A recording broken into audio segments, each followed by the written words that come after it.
ஒரு ஹோட்டலில் வந்து மீல்ஸ் சாப்பிட வந்திருக்கோம். முருகரோட அறுபடை வீடு இருக்குது பார்த்தீங்களா, சுவாமி மலை, அது வந்து கும்பகோணத்தில் இருக்குது. என் சொந்த ஊருக்கு நான் வந்தேன். சரி, என்னோட சிதம்பரம் சொந்த ஊர்ல இருந்து கும்பகோணம் இருக்குது பார்த்தீங்களா, அறுபடை வீடு சுவாமி மலை, அது வந்து 70 கிலோமீட்டர் தான். சரி, இங்கே வந்து தரிசிச்சுட்டு போகலாம் அப்படின்னு எனக்கு வந்து தோணுச்சுங்க. சன்னிதானம் வந்து இப்போ மூடி இருக்கு. டைம் வந்து 2:30.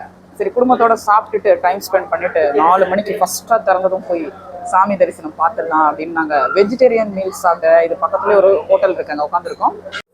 ஸோ இங்கே பாருங்க, மீல்ஸ் வந்து வந்திருக்கு. என்னென்ன கொடுத்துருக்காங்க அப்படின்னா, சாம்பார், காரக்குழம்பு, ரசம், மோர், கேசரி, உருளைக்கிழங்கு, கீரை, சாப்பாடு. இவங்க 2 பேருக்கும் ஆஃப் மீல்ஸாம், அதாவது கப்பில் லிமிட்டடாக கொடுத்துட்டாங்க. ஆனால் இந்த கப்பில் என்னென்ன இருக்கோ அது எல்லாமும் அவங்களுக்கும் இருக்குது. ஸோ அவங்க வந்து நல்லா சாப்பிடுவாங்க.